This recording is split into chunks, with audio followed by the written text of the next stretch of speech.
Blood Meridian is an alchemical novel, and today we are going to analyze the alchemical elements Cormac McCarthy infused into Blood Meridian and show a whole new interpretation of the novel that has never been discussed before. And today on the show, we are joined by Cormac McCarthy Mastermind, AJP, and I'll link his channel down below where you guys can find some awesome Cormac McCarthy content like this and support a small creator. And if you guys don't already know, Right Conscious is the headquarters of everything related to Cormac McCarthy here on YouTube. I already have 150 videos on McCarthy for free on this channel. Cormac McCarthy t-shirts and a Cormac McCarthy course for $5 a month that has over 15 hours of content just like this. And so let us hop in to the show. With regards to the alchemy interpretation I was talking about, it's specifically with regards towards the fact that a lot of Blood Meridian has alchemical, specifically for the philosopher's stone, how it was crafted specifically. Uh, Specifically around the chapter where we had black and white Jackson and everything going on within that chapter. You had a lot of iconography regarding the soul, the Luna, the metaphysical, constitution of the greater human being.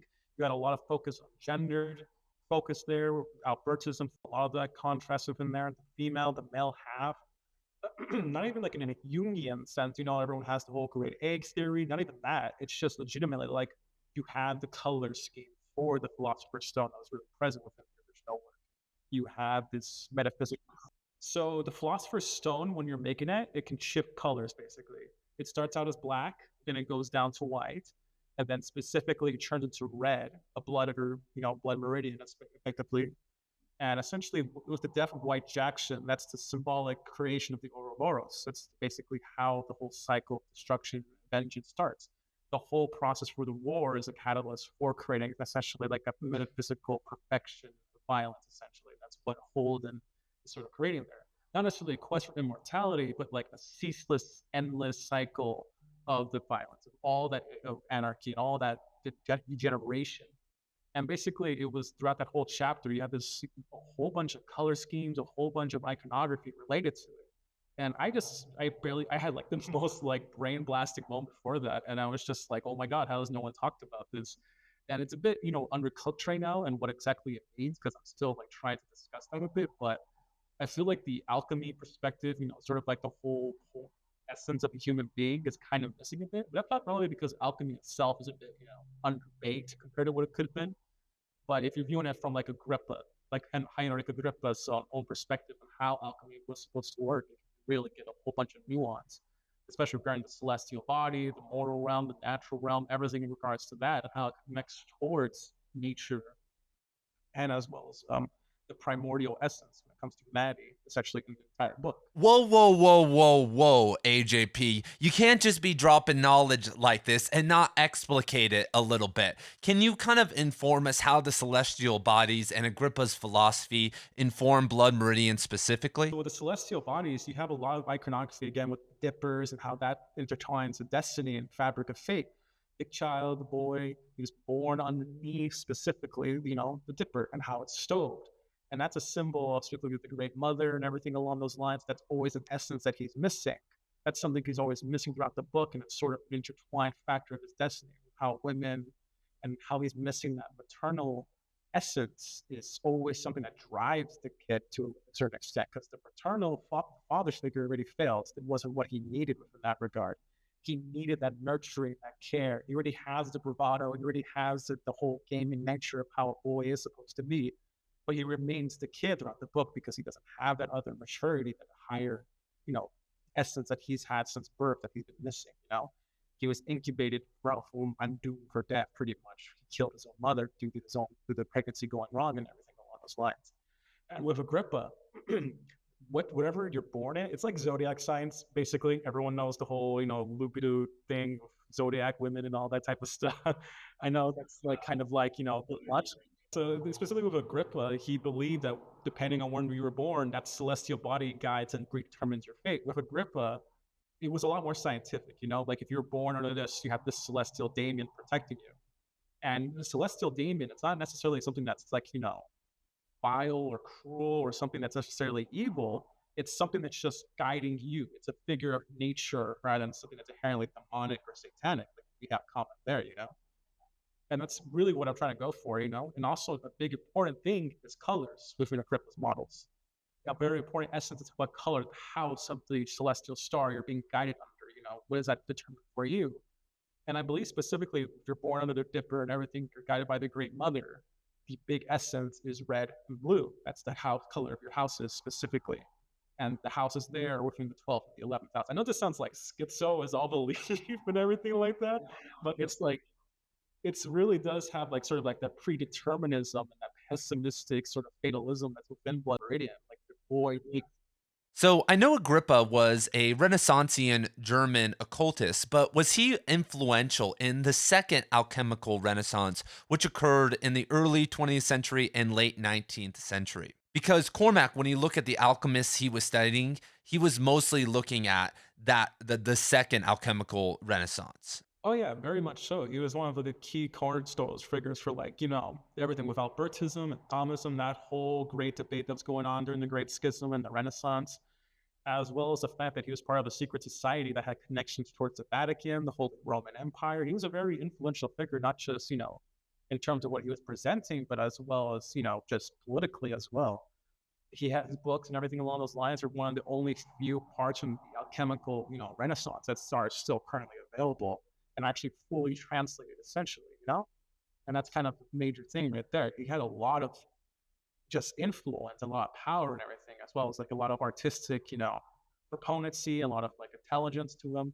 He's a very charismatic individual. He reminded me a bit of like, some type of like historical fiction character, like how great he was.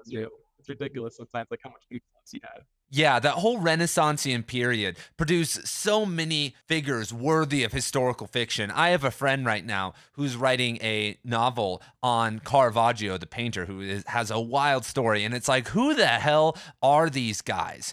But tying this all back into Blood Meridian, when we look at McCarthy, he was a stonemason. So was Jeffers. So was Carl Jung. Carl Jung had a very deep interest in alchemy. And one could say it was one of the main features of his research and of his thought for the last couple decades of his life. And we also know that during McCarthy's own Renaissanceian period, he was studying Hermeticism, Freemasonry, all the occult arts, including alchemy. He was very into Heraclitus, who was kind of one of the original alchemists. And even if he wasn't maybe reading Agrippa, maybe I don't know if he was at least reading the people who were influenced by Agrippa. And so one of the more hidden elements, even though it's not hidden, it's very overt and right in front of you, that relates to Blood Meridian and alchemy is the gunpowder. Can you kind of expand on alchemy's relation to gunpowder in the novel? Okay, so with gunpowder and sulfur is actually one of the key components for creating a philosopher's stone. When you use gunpowder and you use sulfur, you're basically creating a divine essence, essentially, that's on the par. I am talking like with Felton specifically, not like that whole, thematical illusion that's going on there. It's specifically sulfur is a key component for creating the philosopher's stone, getting that perfected. It's a part of, blood and goats and everything along those lines. And another key figure for that is as well as Prometheus specifically. I told this before, but I have like a whole theory that, Holden's a broken Prometheus. And Prometheus himself, he's a key cornerstone figure for alchemy, specifically with the flower Prospero, which makes you immortal, essentially, because it's born from his liver and his blood and everything. It's from his core. And essentially what I'm trying to say here is basically the sulfur and everything like that, when you have that combined together, as well as some other key components with alchemy, blood, human sacrifice, some essence of human souls being intermingled, you have, of course, the philosopher's stone, which is a perfected jewel. And of course, one of the things about meridians is that they're also an aspect of Chinese mythology and how Chinese alchemy intertwines there. And you have, again, the three worms, the three daemons. It's a very much just sort of like this grand thing that kind of enters a bit schizo territory. But essentially, that's what I'm trying to get at is it's very much just, I just noticed like there's a lot of actual proper chemistry that was integral towards creating this alchemical sort of interpretation I'm having. I think in like maybe Blood Meridian's like an entire like ethos, like basically just that pathological thing about alchemy, its own way, because alchemy also has its own epistemology and how that varies and how it affects you. It's very sort of more sort of sciences of the body, and science itself kind of can become an evil in its own fashion. You know? Wow, that was a great analysis, AJ. And McCarthy layers so many different things into his work. When we look at Blood Meridian, Christianity, Gnosticism, Freemasonry, astrology, tarot, so on and so forth. And so you are doing a great job of making the case that alchemy is one of those things. And from more of like a 25,000 feet above point of view, Blood Meridian is an epic novel. McCarthy's writing in the omnipotent third person, and it's this Melvillian type narrative. And when we have these supernatural characters and this kind of iconoclast piece of literature that represents kind of one of the most romantic periods of American history, what's one of the most powerful things that you can infuse into that story? And that's the Philosopher's Stone. This kind of, we have Judge Holden here, he says he's going to never die. And in the Western world, for people like McCarthy and even Judge Holden, who was very nuanced and in learning and of different languages and different ideas, he obviously had heard of the Philosopher's Stone. And during this time period, maybe not so much in the 1840s,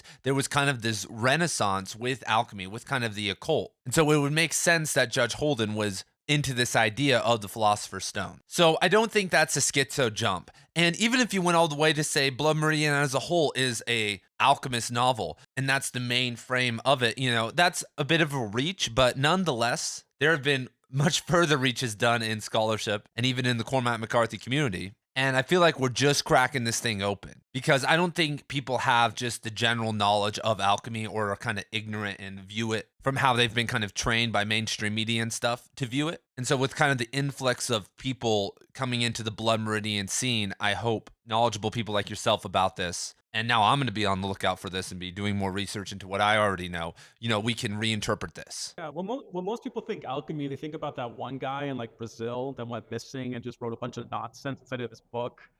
Like everyone thought he was like the super intelligent guy that figured out the secret. You know what I'm talking about, right? Oh my God. Okay. So there was this big thing in Brazil that there was this guy that had like a giant Jesus statue inside of his room and like a whole bunch of like aliens and like a bunch of formulas written on his walls. And he wrote this big old book about like, the secrets of the universe. And it's like the most pseudo philosophical nonsense you could possibly think of. And he just took a whole bunch of things from like alchemy, from Gnosticism, from Christianity, and just threw it together to create this like stupid module for the universe that anyone with like a basic understanding of like philosophy or phenomenology was just like, what the hell is he going on about? None of this makes sense. And he was like this big thing in Brazil because everyone thought he was abducted by aliens or the Illuminati came and killed him. He was just at a friend's place the whole time. He just pretended to go missing. It's like one of those weird. I think it was back during like 2014, 2016, around then. Yeah, definitely look into it. You can buy the book online too on Amazon. It's terrible, but it's hilarious.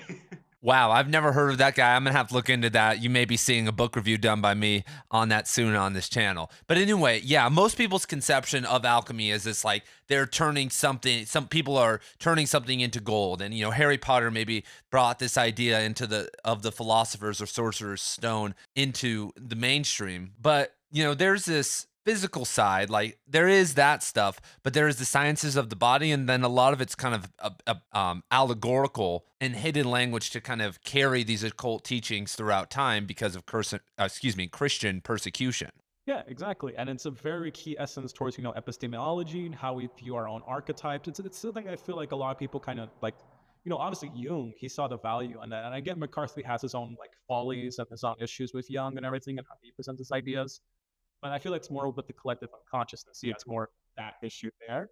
And I can understand that, we don't really step too much into those archetypes as, say, like a Freudian sense. So with, the whole philosophical battle we have going on there. But I feel like with alchemy, we have too much disappreciation for, its actual, philosophical value rather than its scientific. Honestly, with a scientific view, like it has its merits and everything, but it's a bit out there, obviously. But it's an undercooked science for a reason.